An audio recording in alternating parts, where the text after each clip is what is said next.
ಹೊಸ ವರ್ಷದ ವಿಧಾನಮಂಡಲದ ಅಧಿವೇಶನದ ಮೊದಲ ದಿನ ಸರ್ಕಾರ ಬರ್ಕೊಟ್ಟಂತಹ ಭಾಷಣವನ್ನ ಕೈಬಿಟ್ಟಂತಹ ಗವರ್ನರ್ ಗೆಹ್ಲೋಟ್ ಸಾಂವಿಧಾನಿಕ ಬಿಕ್ಕಟ್ಟಿಗೆ ದಾರಿ ಜೋಡಿಸಿದ್ರು. ಭಾಷಣ ಓದದೆ ಹೊರನಡೆದಾಗ ಘಟಿಸಿದಂತಹ ಘಟನೆ ಇವತ್ತು ಎರಡೂ ಸದನಗಳಲ್ಲಿ ಕೋಲಾಹಲಕ್ಕೆ ಕಾರಣ ಆಗ್ಬಿಡ್ತು. ನಾಯಕರ ಮಾತುಗಳು ಲಗಾಮು ತಪ್ಪಿದ್ವು. ಜೈ ಹಿಂದ್, ಜೈ ಕರ್ನಾಟಕ.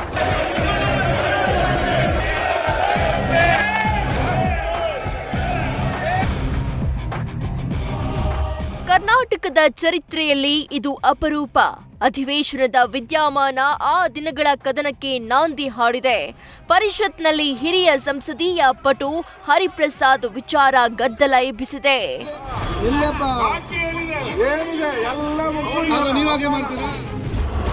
ಗವರ್ನರ್ಗೆ ಅಡ್ಡಗಟ್ಟಿದ ಹರಿಪ್ರಸಾದ್ ಸಸ್ಪೆಂಡ್ಗೆ ಆಗ್ರಹ.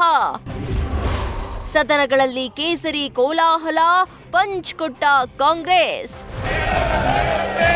ಪ್ರಿಯ ವೀಕ್ಷಕರೇ, ನಿನ್ನೆ ನಡೆದ ಘಟನೆ ಹಿಂದೆಂದೂ ನಡೆದಿರಲಿಲ್ಲ. ಜೈ ಹಿಂದ್, ಜೈ ಕರ್ನಾಟಕ ಹೇಳಿ ಹೊರಟ ರಾಜ್ಯಪಾಲರಿಗೆ ಸಿಕ್ಕಿದ್ದು ಧಿಕ್ಕಾರಗಳ ಘೋಷಣೆ. ಅದೇ ಗಲಾಟೆಯಲ್ಲಿ ಗವರ್ನರ್ಗೆ ಅಡ್ಡಗಟ್ಟಿದ ಹರಿಪ್ರಸಾದ್ ಬಟ್ಟೆ ಹರಿದುಕೊಂಡ್ರು. ನಿನ್ನೆಯ ಹೈಡ್ರಾಮಾ ಇವತ್ತು ಪರಿಷತ್ನಲ್ಲಿ ಹಂಗಾಮ ಎಬ್ಬಿಸಿತು.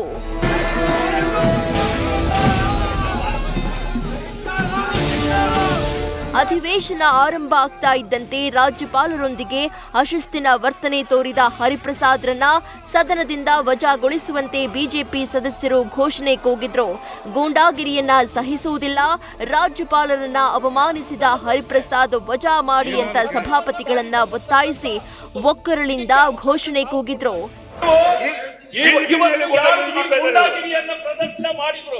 ಅವರನ್ನ ಸದನದಿಂದ ನೀವು ಈ ಕಾಲಾವಧಿಗೆ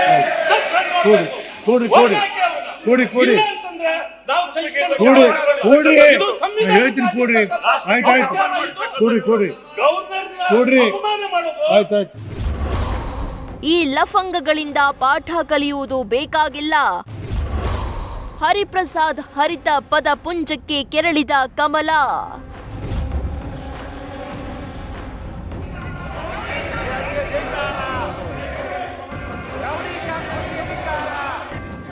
ಇದಕ್ಕೆ ರಾಜ್ಯಪಾಲರು ರಾಷ್ಟ್ರಗೀತೆಗೆ ಅವಮಾನಿಸಿದ್ರು ಅಂತ ಕಾಂಗ್ರೆಸ್ಗರು ಕೌಂಟರ್ ಕೊಟ್ರು. ಈ ವೇಳೆ ಸದನದಲ್ಲಿ ಮಾತನಾಡಲು ಬಿಕೆ ಹರಿಪ್ರಸಾದ್ಗೆ ಸಭಾಪತಿ ಹೊರಟಿ ಅವಕಾಶ ಮಾಡಿಕೊಟ್ರು. ರಾಜ್ಯಪಾಲರ ಭಾಷಣದ ಪ್ರಕ್ರಿಯೆ ಬಗ್ಗೆ ನಿಯಮಾವಳಿ ಓದ್ತಾ ಇದ್ದಂತೆ ಬಿಜೆಪಿಗರು ಆಕ್ಷೇಪಿಸಿದ್ರು. ಆಗ ಈ ಗಳಿಂದ ಪಾಠ ಕಲಿಯುವುದು ಬೇಡ ಅಂತ ಪದಪುಂಜದ ದಾಳಿ ನಡೆಸಿದ್ರು.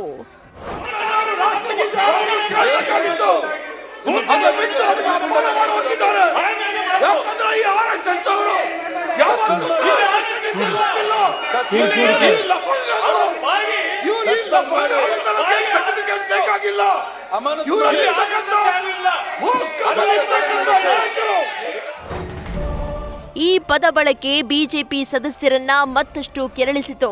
ಆಡಳಿತ ವಿಪಕ್ಷಗಳ ನಡುವೆ ಭಾರೀ ಗದ್ದಲ, ಕೋಲಾಹಲ ಸೃಷ್ಟಿಯಾಯಿತು.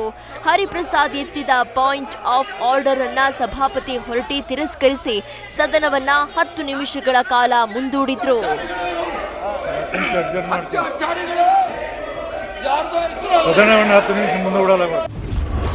ವಿಧಾನಸಭೆಯಲ್ಲೂ ಹರಿಪ್ರಸಾದ್ ಸಸ್ಪೆಂಡ್ಗೆ ಬಿಜೆಪಿ ಆಗ್ರಹ. ಗೂಂಡಾ ಸರ್ಕಾರ ಎಂದ ಸುನಿಲ್ ಕುಮಾರ್ ವಿರುದ್ಧ ಕೈ ಕಿಡಿ.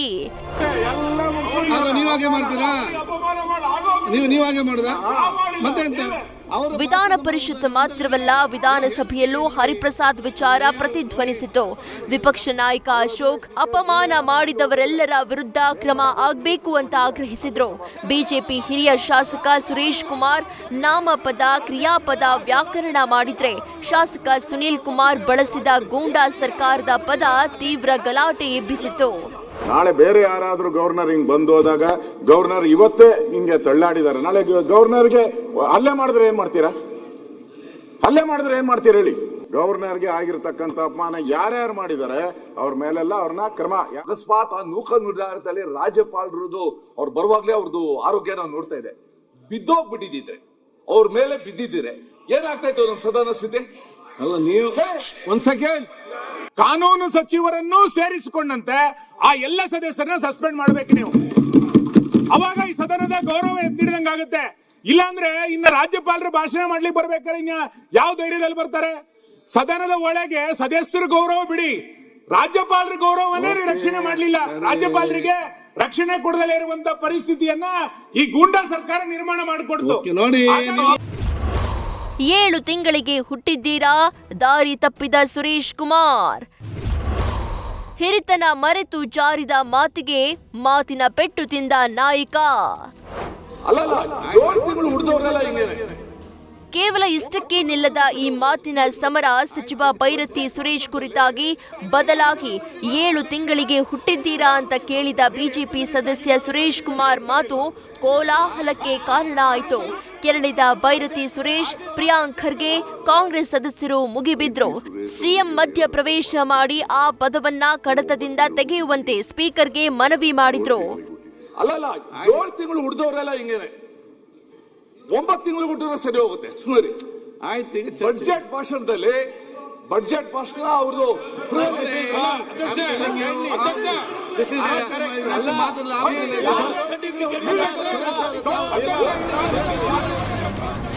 ಒಟ್ಟಾರೆ ನಿನ್ನೆಯ ಘಟನೆ ಇವತ್ತು ಸದನ ಶಿಸ್ತಿನ ಪರಾಕಾಷ್ಠೆಗೆ ಸಾಕ್ಷಿಯಾಯಿತು. ಮಾತಿನ ಓಗ ದಾರಿ ತಪ್ಪಿ ರಣರಂಗವನ್ನೇ ಸೃಷ್ಟಿಸಿತು. ಮಧುಸೂದನ್ ಜೊತೆ Harish Kakol, political bureau, news first.